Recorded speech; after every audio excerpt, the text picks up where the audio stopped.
Statement जारी करी है। मणिपुर पहुंच के राहुल गांधी ने बहुत बड़ा आरोप लगाया है नरेंद्र मोदी की सरकार के ऊपर। मुझे हालात में सुधार की उम्मीद थी, लेकिन हालात बद से बदतर हो गए हैं।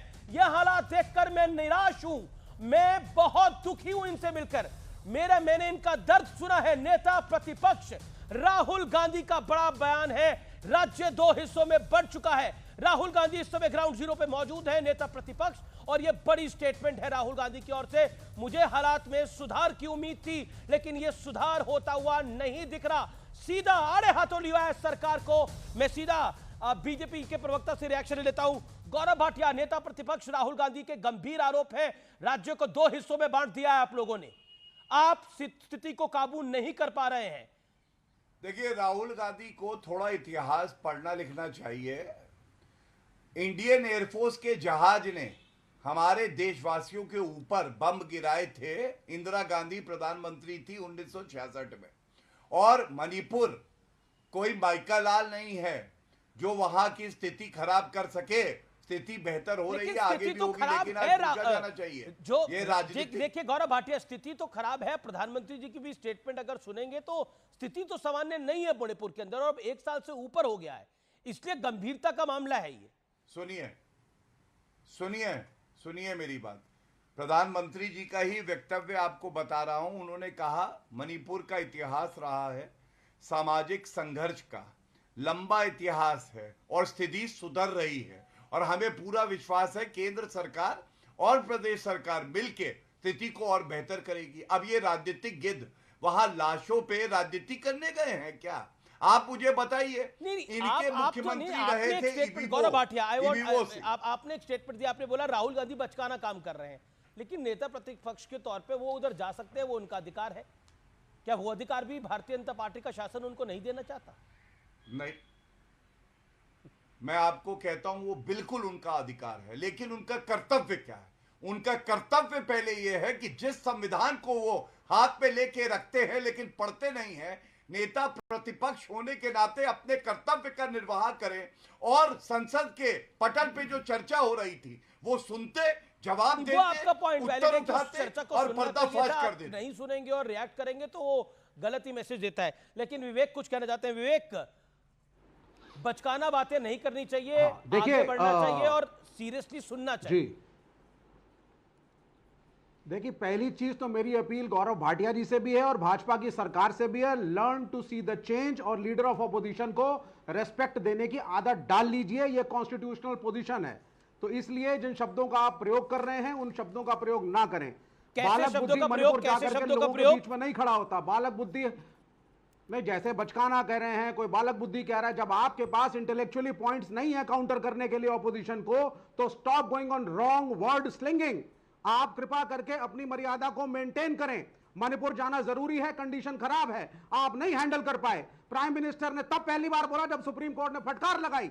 ये वो सच्चाइयां इस देश की। ये इश्यूज उठाना हर पॉलिटिकल पार्टी का उत्तरदायित्व है, चाहे रूलिंग पार्टी हो चाहे ऑपोजिशन हो।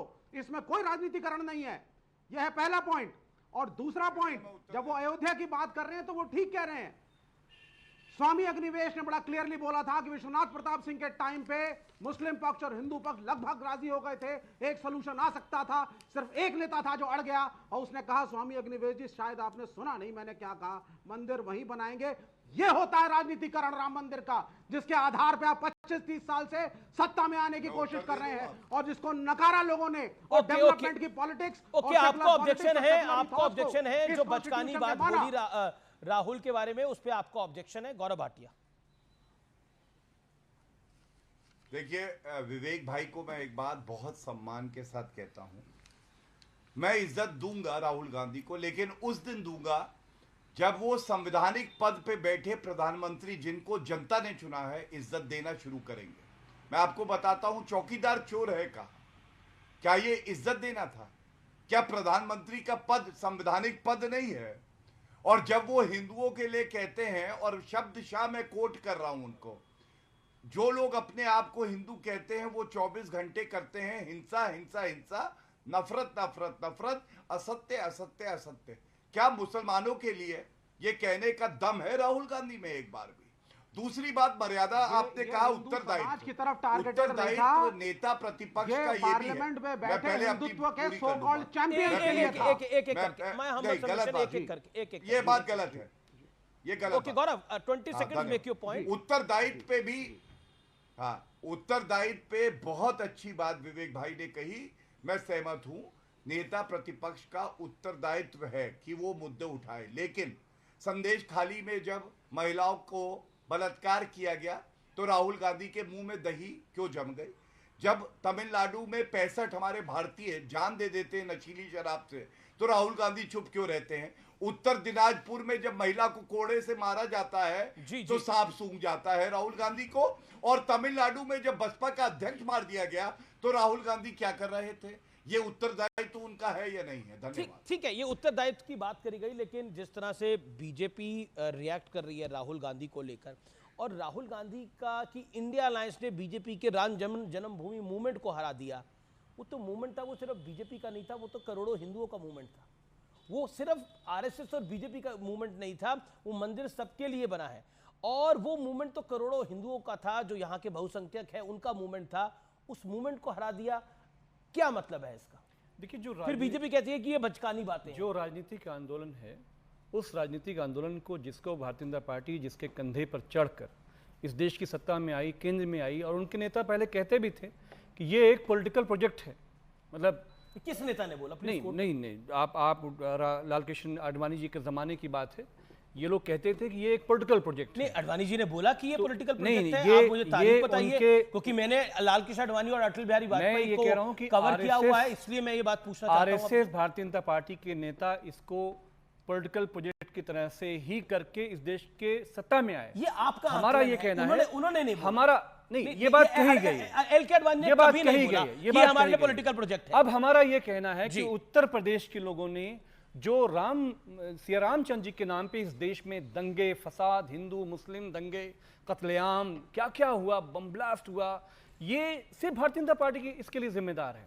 और उस नफरत की राजनीति को अयोध्या के लोगों ने और उत्तर प्रदेश के लोगों ने हराने का काम किया, इंडिया अलायंस के नेतृत्व में हराने का काम किया। दूसरी बात यह कि देखिए, आज हमारे प्रधानमंत्री जी रशिया गए हुए हैं, बहुत गौरव की बात है, मॉस्को गए हुए हैं, और इस देश में 2 बेटे हैं। एक बेटा उस रशिया में जा रहा है कि जो रशिया पाकिस्तान, ईरान, चाइना के साथ मिलकर भारत को किनारे कर चुका है, और एक बेटा जो एलओपी है इस देश का, इंडिया अलायंस का नेता है, उसको लगता है कि आज भी मणिपुर में हमारे जो लोग हैं वो सफर कर रहे हैं। आप भी तो देश के ही बेटे हैं, ये विवेक भी तो देश के ही बेटे हैं, ये राहुल जी और देश की बेटी है, और ये आनंद दुबे भी देश के बेटे हैं, हम भी देश के बेटे हैं। 2 बेटे क्यों हैं भाई? मैं प्राइम मिनिस्टर और राहुल गांधी का फर्क बता रहा हूं जी। वो प्रधानमंत्री जो इस देश का मुखिया है, पक्ष विपक्ष सबका है, लेकिन उसको टूरिज्म के में ज्यादा वो इंटरेस्टेड है। लेकिन असम के लोग, मणिपुर के लोग आज भी, आप ये बताइए कि मणिपुर आज अलग होना चाहता है भारत से, वो कहता है हमें आपके साथ नहीं रहना है। तो इंटरनल सिक्योरिटी के मामले में नरेंद्र मोदी ने इस देश की पूरी जो हमारी सिक्योरिटी थी, ये बात खतरे में डाला। ये मणिपुर में किसने बोली बात?